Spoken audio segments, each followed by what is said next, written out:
વિષયો પર આપણે એના સંદેશા સાંભળી રહ્યા છીએ.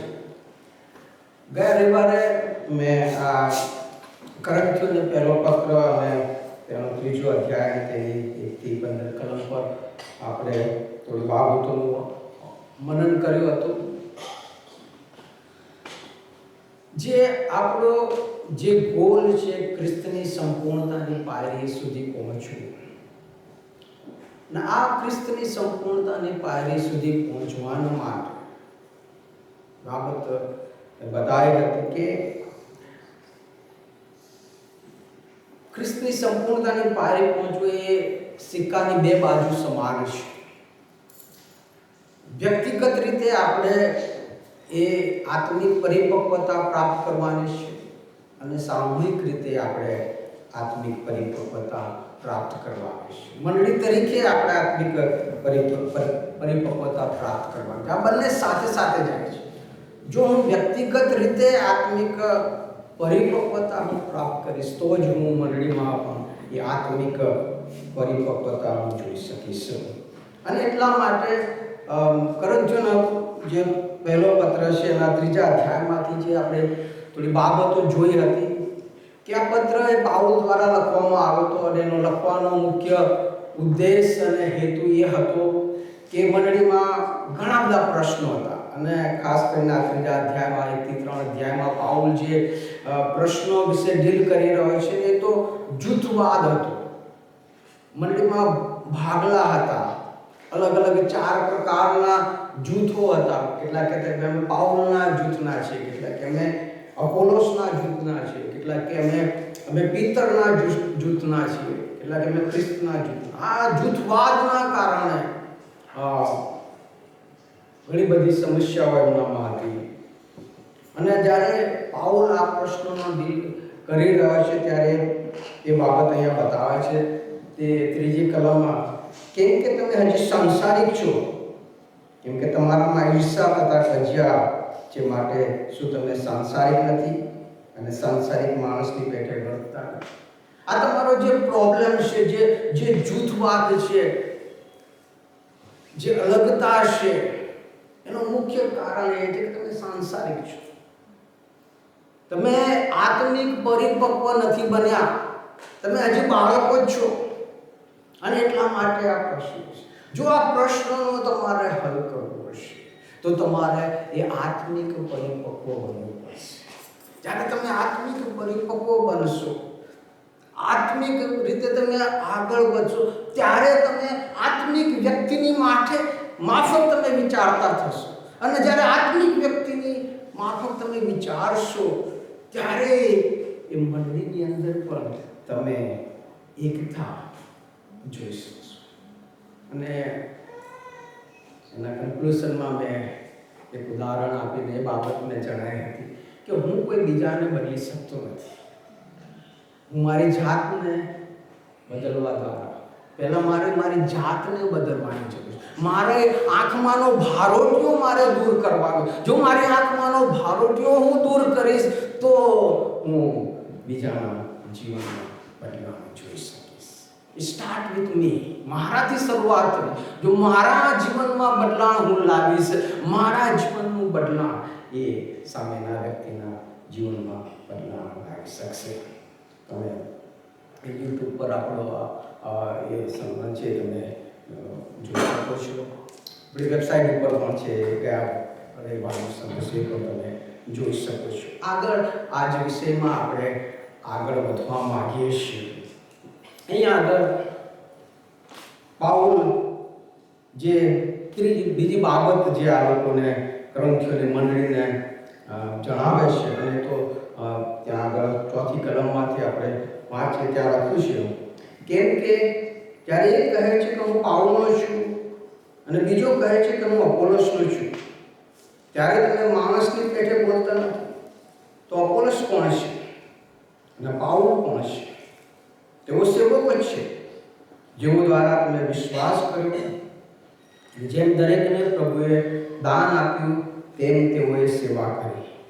મેં રોપ્યું, અપોલોસે પાણી પાયું, પણ દેવે વૃદ્ધિ આપી. એ માટે રોપનાર કોઈ નથી, પાનાર કોઈ નથી, પણ વૃદ્ધિ આપનાર દેવ તેજ સર્વસ્વ છે. વૃદ્ધિ આપનાર દેવ તેજ સર્વસ્વ છે.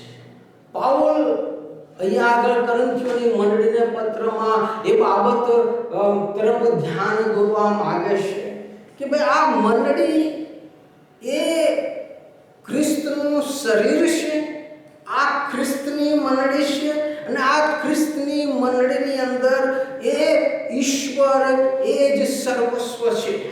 એ જ સગળો માન, મહિમા અને ગૌરવ પામવાને યોગ્ય આ ઈશ્વર છે. અને એટલે મંડળીમાં જે કંઈ આપણે કરીએ છીએ એના દ્વારા ઈશ્વરને માન, મહિમા અને ગૌરવ આપવો જરૂરી છે. એ માટે રોકનાર કોઈ નથી, પાનાર કંઈ નથી, પણ વૃદ્ધિ આપનાર દેવ તેજ સર્વસ્વ છે.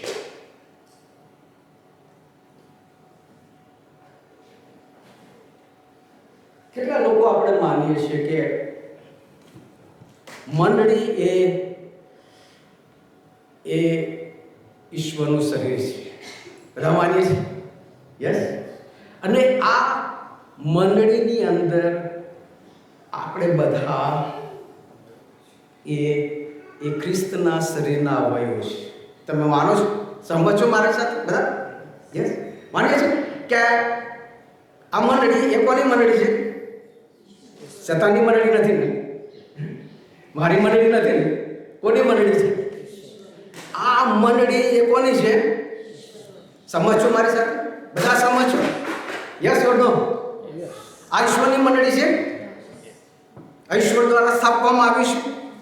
આ ઈશ્વરનું કાર્ય છે અને આ ઈશ્વર એ કાર્યને આગળ લઈ જાય છે. સમજ છો બધા મારી સાથે? યસ. ઈશ્વરની મંડળી છે, ઈશ્વરનું કાર્ય છે. આ ઈશ્વરે એને ટકાવી રાખી છે. ઈશ્વર જ આ 18 કે 19 વર્ષ સુધી એને આગળ લઈને આવ્યા છે. આપણે બધાએ માનીએ છીએ અને આપણે બધા એ ઈશ્વરની મંડળીને, ઈશ્વરના શરીરના આપણે અવયવ છે. અને જ્યારે આપણે મંડળીની વિરુદ્ધમાં કંઈ બોલીએ છીએ ત્યારે કોની વિરુદ્ધમાં બોલીએ છીએ? કોની વિરુદ્ધમાં બોલીએ છીએ? ઈશ્વરની વિરુદ્ધમાં. બોલાવો, આ બાબતને આપણે સમજી લેવાની જરૂર છે કે આ કોઈ માણસનું કાર્ય નથી. આ બકુલભાઈએ સ્થાપેલું કાર્ય નથી કે ડેવિડસનભાઈએ સ્થાપેલું કાર્ય નથી. આ કોનું કાર્ય છે? ઈશ્વરનું કાર્ય છે. આ ઈશ્વરની મંડળી છે. આ ઈશ્વરે એને સ્થાપી છે અને ઈશ્વર એ જ એને આગળ લઈ જાય છે, એ જ એને વૃદ્ધિ આપે છે. અને ઈશ્વરની આ કાર્યની વિરુદ્ધમાં જ્યારે હું કંઈ પણ બોલું છું ત્યારે મંડળીની વિરુદ્ધમાં નથી બોલતો, કોઈ વ્યક્તિની વિરુદ્ધમાં નથી બોલતો, પણ કોની વિરુદ્ધમાં બોલું છું? કોની વિરુદ્ધમાં બોલું છું? ઈશ્વર. કોઈ વાંચશે પ્રેરિતોના કૃત્ય તેનો 26મો અધ્યાય તેની 14 અને 15 કલમ.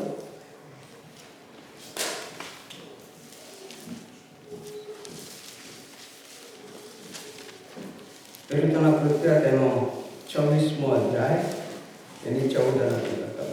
ત્યારે અમે બધા ભોય પર પડી ગયા હતા. પછી એક વાણી મેં સાંભળી.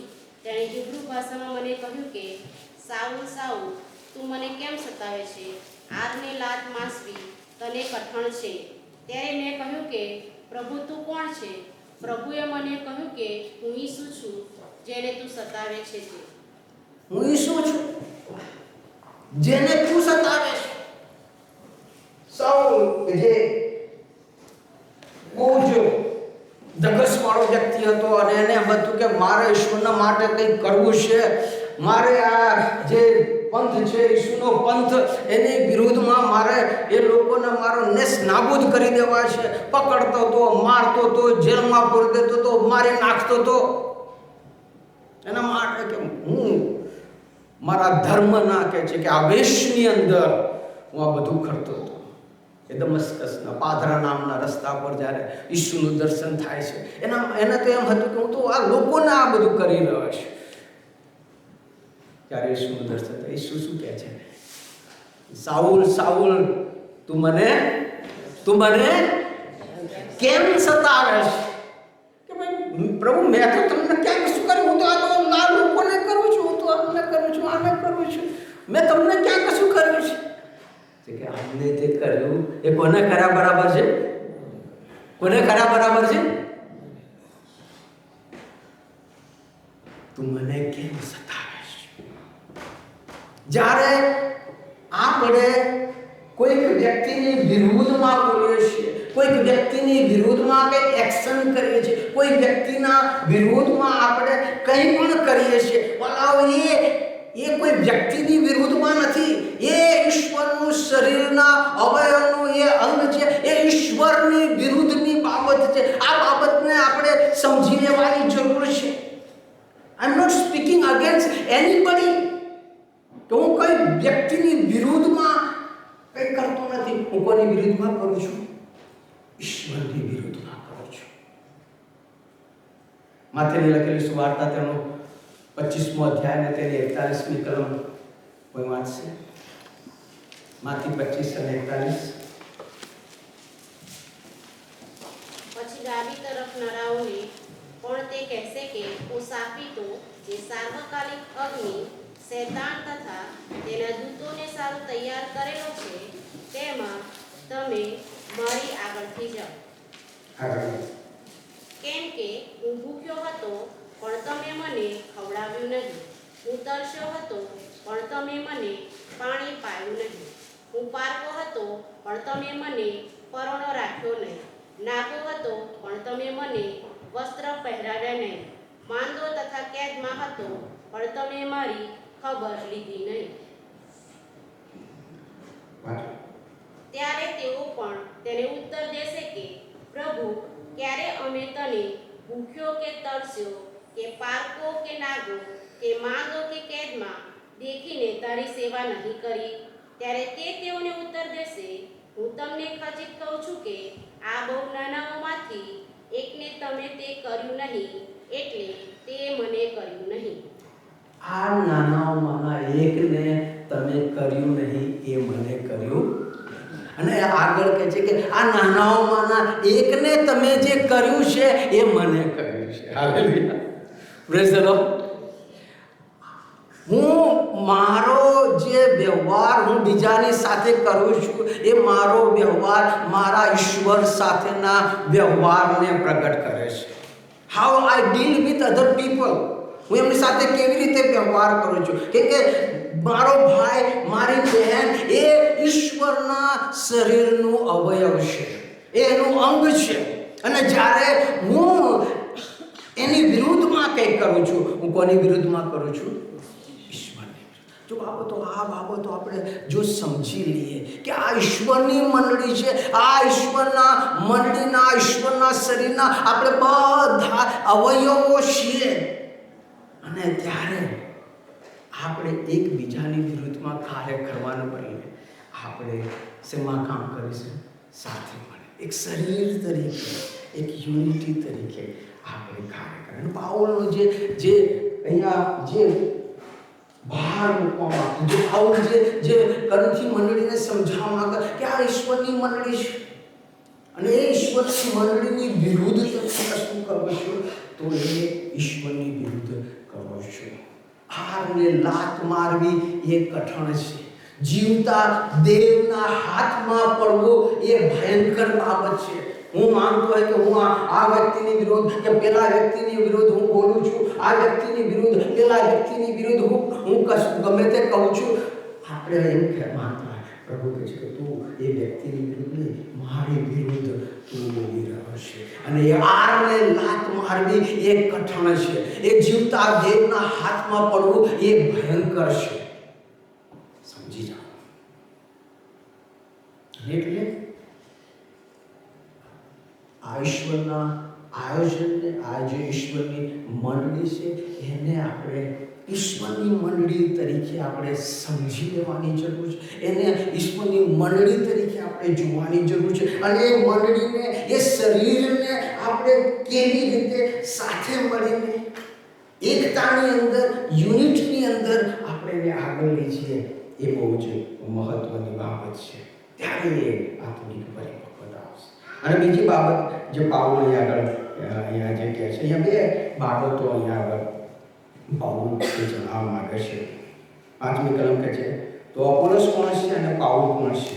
તેઓ સેવકો જ છે કે જેઓ દ્વારા તમે વિશ્વાસ કર્યો, જેમ દરેકને પ્રભુએ દાન આપ્યું તેમ તેઓએ સેવા કરી. જે બીજી બાબત પાઉલ જે કહેવા માંગે છે એ તો એ છે કે મંડળીની અંદર ઈશ્વરે અલગ અલગ પ્રકારની સેવા અલગ અલગ લોકોને સોંપેલી છે.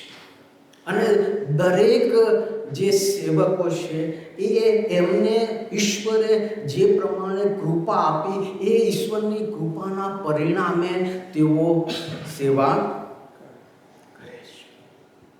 એ પાઉલ કહી શકે કે ભાઈ આ મંડળી તો મેં સ્થાપી છે, આ મંડળી માટે મેં બહુ મહેનત કરી છે, સૌથી વધારે મેં સહન કર્યું છે, મેં વધારે મહેનત કરી, મેં વધારે સહન કરી, મેં વધારે કાર્ય કર્યું, આ મારું ફળ છે, મેં આને ઊભું કર્યું છે.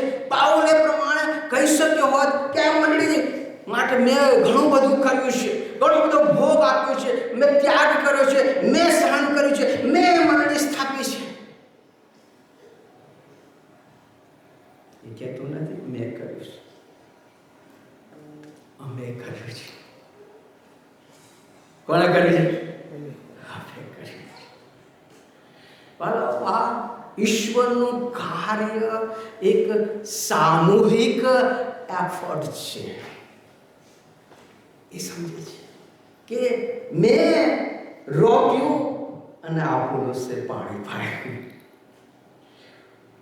અહીંયા પાઉલ જે કહેવા માંગે છે કે દરેક સેવકો એ સમાન છે, કોઈ મોટો નથી, કોઈ નાનો નથી. બધા એ સેવકો ઈશ્વરમાં કાર્ય કરનાર એ બધા જ એક સરખી કેટેગરીમાં આવે છે, બધા જ એક સરખા છે. ઈશ્વરે જેમને કૃપાદાન આપ્યું એમ એ લોકોએ સેવા કરી. જો ઈશ્વરે કૃપાદાન ના આપ્યું હોય તો અમે કોઈ સેવા કરી શકીએ? પેલું ગાડું હોય ને, ગાડાની નીચે પેલું કૂતરું જતું હોય અને કૂતરું એમ વિચારે કે આખા ગાડાનો ભાર તો હું જ ઉચકું છું. આપણે બે એવું વિચારીએ, આ હું જ કરું છું, I am the important person in the church, મેં જ કર્યું છું. ગાળા નીચે ચાલવાથી ગાળાનો બોજ નથી ઉચકી જવા. ઈશ્વરનું કાર્ય છે. ઈશ્વરે જો આપણને કૃપાદાન ના આપ્યું હોય ને તો હું કશું ના કરી શકું. આ એની કૃપા છે, એની દયા છે ને. પાઉલ એટલે કહે છે કે એણે મને વિશ્વાસ યોગ્ય ગણીને એની સેવામાં મને સામેલ કરે છે. મારી યોગ્યતા નથી, મારી લાયકાત નથી, હું કોણ કે એની સેવા કરું? એ તો એની કૃપા છે, એની દયા છે. સમજવાની જરૂર છે. જો ઈશ્વરે આપણને આ મંડળીમાં કઈ સેવા કરવાની જો તક આપી છે તો એની દયા છે, એની કૃપા છે, એની કરુણા છે કે આપણે એની કૃપાના કારણે આપણે એની સેવામાં સામેલ થઈ શકીએ છીએ. જ્યારે આ બાબત આપણે સમજી લઈએ છીએ ત્યારે પાઉલની માફક આપણે એકબીજામાં અભિમાન કે એકબીજાની સાથે કમ્પેરિઝન કરવાના બદલે આપણે બધો માન, મહિમા અને ગૌરવ કોને આપીએ છીએ? એટલે પાઉલ જે પ્રથમ બાબત એ કે ભાઈ તો બધા સેવકો એ સરખા છે. અને બીજી બાબત જે પાઉલ અહીંયા આગળ કહેવા માંગે છે કે બધી જ સેવા એ કેવી છે? સરખી છે. મંડળીની કોઈ પણ સેવા વધારે અગત્યની અને ઓછી અગત્યની એવું કદી હોશે. ઈશ્વરની સેવા એ દરેક સેવા, એ પડદા પરની સેવા હોય કે પડદા પાછળની સેવા હોય, દરેક સેવા એ સરખી મહત્વની છે, સરખી અગત્યની છે. પણ આ બાબતને આપણે બહુ જ સારી રીતે સમજી લેવાની જરૂર છે. ઘણી બધી વખત આપણે પળાપળી કરતા હોય કે હું પુલપીટ ઉપર ક્યારે આવું, હું ક્યારે આગળ આવી જાઉં, મને ક્યારે આગળ આવવાની તક મળે, મને ક્યારે અહીંયા આગળ આવીને એ કરવાનું તે કરવાની મને તક મળે. પલાવો દરેક સેવા ઈશ્વરની દ્રષ્ટિની અંદર કોઈ જ નાની સેવા હોતી નથી, કોઈ જ મોટી સેવા હોતી નથી. દરેક સેવા એક નાનામાં નાની પડદા પાછળની એ સેવા હોય કે પુલપીટ પરની સેવા હોય, એ બધી સેવા ઈશ્વરની દ્રષ્ટિની અંદર અગત્યની મહત્વની છે. દરેક વ્યક્તિ મંડળીની અંદર તમે પણ અગત્યના છો. જેમ શરીરના દરેક અવયવો મહત્વના છે, એમ મંડળીમાં દરેક વ્યક્તિ મહત્વના છે. દરેક સેવા અગત્યની. તમે અહીંયા આવીને ના બેઠા હોય તો કોની આગળ પ્રચાર કરવાનો કરે? તમે છો તો મંડળી છે. You are also important. તમે પણ અગત્યના છો, તમે પણ મહત્વ. એક સેવા અગત્યની છે, એક સેવા મહત્વની છે. અને ઈશ્વર અહીંયા બહુ સ્પષ્ટ લખવામાં આવ્યું છે કે દરેકને એની સેવા પ્રમાણે પણ દરેકને તેની મહેનત પ્રમાણે બદલો મળશે. દરેકને તેની મહેનત પ્રમાણે બદલો મળશે. There is a reward that God will going to give you. એ નાની સેવા હશે કે મોટી સેવા હશે, દરેકનો રિવોર્ડ છે ઈશ્વર તરફથી આપણને મળશે. આગળ ત્યાંમાં વાંચીએ છીએ. પણ પોતે કેવી રીતે તમે સેવા કરો છો એ વિશે સાવધાન રહો. What is your motive? એ વિશે સાવધાન રહો.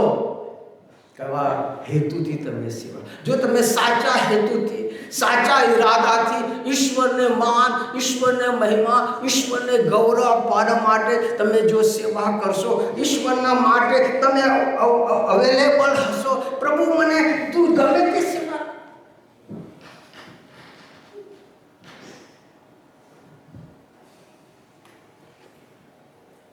ચર્ચ છૂટ્યા પછી પેલું હોવર મારવાનું હોય છે, ત્યાં કોઈ પડાપડી નહીં કરતું. પેલી ચા બનાવવાની હોય છે, ત્યાં કોઈ પડાપડી નહીં કરતું. કોઈ ખેતું કહે હું કરી દઈશ.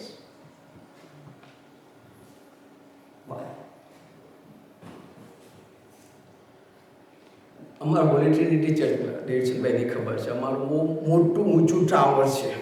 ડેવિડસનભાઈએ ત્યાં પેલો બેલ વગાડે છે, એ પેલો બેલ વગાડતા હતા બેલ ત્યાં આગળ.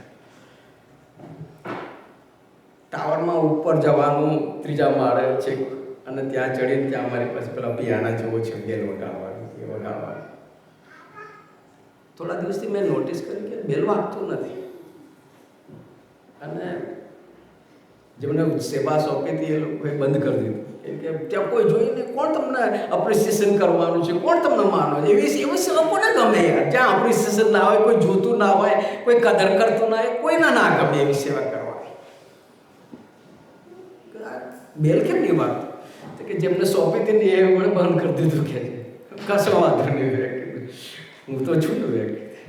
I started doing. મેં બેલ વગાડવાનું ચાલુ કરી દીધું. સેવા જ છે ને, એ નાની સેવા હોય કે મોટી સેવા હોય, એ પડદા પાછળની સેવા હોય કે પડદા પરની સેવા, સેવા એ સેવા છે. જ્યારે આ બાબતને આપણે સમજી લઈશું કે ઈશ્વરની એ સેવા ગમે તેવી સેવા, એ સેવા ઈશ્વરની સેવા છે અને ઈશ્વરના મહેમાન માટે હું જે કરું છું ત્યારે મારા માટે એ દરેક સેવા એ અગત્યની સેવા બની જાય છે. જ્યારે હું એને ઈશ્વરની સેવા તરીકે આનંદથી યહોવાની સેવા કરો. શું કહે છે? આનંદથી યહોવાની સેવા કરો. ફરજ પડવાથી નહીં કે હવે મને ઠોકી બેસાડી છે મારે કરવા, નહીં. આનંદથી યહોવાની સેવા કરો. એ ચા વેચવાની સેવા હોય, આનંદથી કરો. એ હુમર મારવાની સેવા હોય, આનંદથી કરો.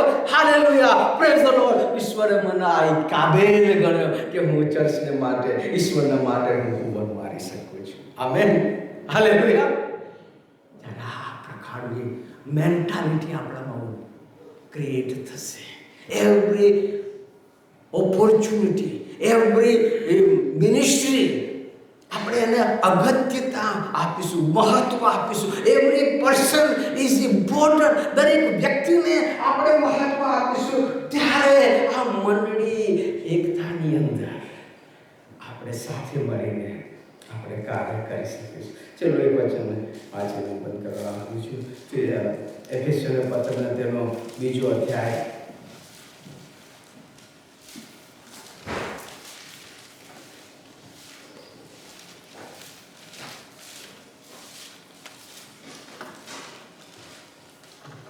Efésios 2:3 sorry Filipi 2:3-4 ત્યાં કહે છે, પક્ષાપક્ષીથી કે મિથ્યાભિમાનથી કંઈ ન કરો, દરેકે નમ્ર ભાવથી પોતાના કરતા બીજાને ઉત્તમ ગણો.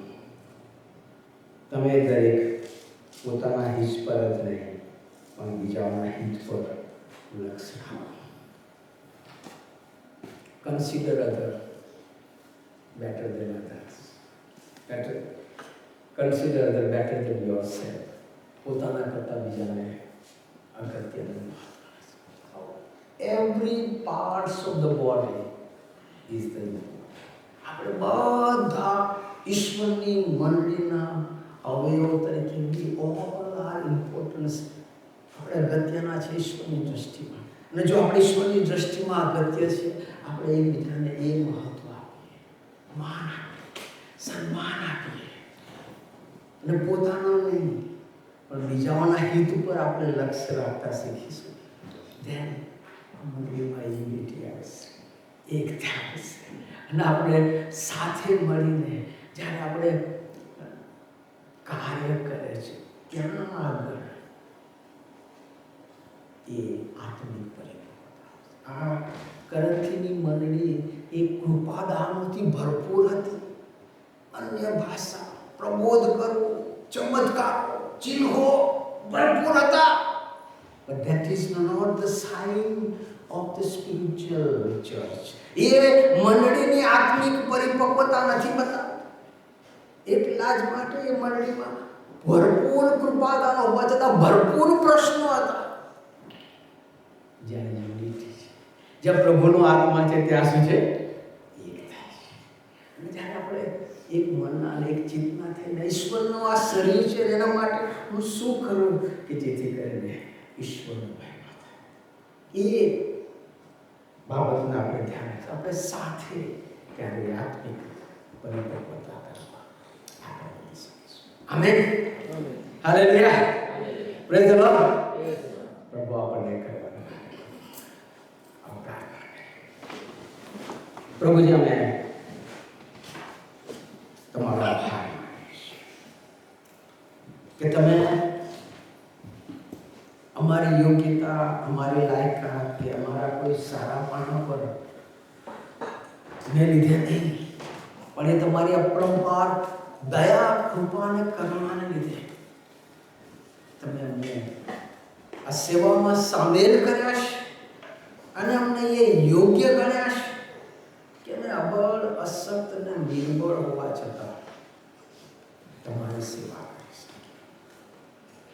પ્રભુ અમે એ કૃપા માગીશ કે અમને એ કૃપા આપો કે અમે એક મનના, એક ચિત્તના થઈને એકબીજાને પ્રભુ અમારા વિશેષ ગણીને તમે અમને જે સેવા સોંપી છે એ સેવા પ્રભુ વિશ્વાસ યોગ્ય રહીને કરવા માટે અમને કૃપા કે જેથી કરીને સગળો માન, મહિમા અને ગૌરવ એ તમને એકલાને જ આપવામાં આવે, તમને એકલાને જ ઊંચા તમારા જ હાથમાં પ્રભુ અમને સોંપાવીએ છીએ. ઈસુ પ્રભુના નામમાં.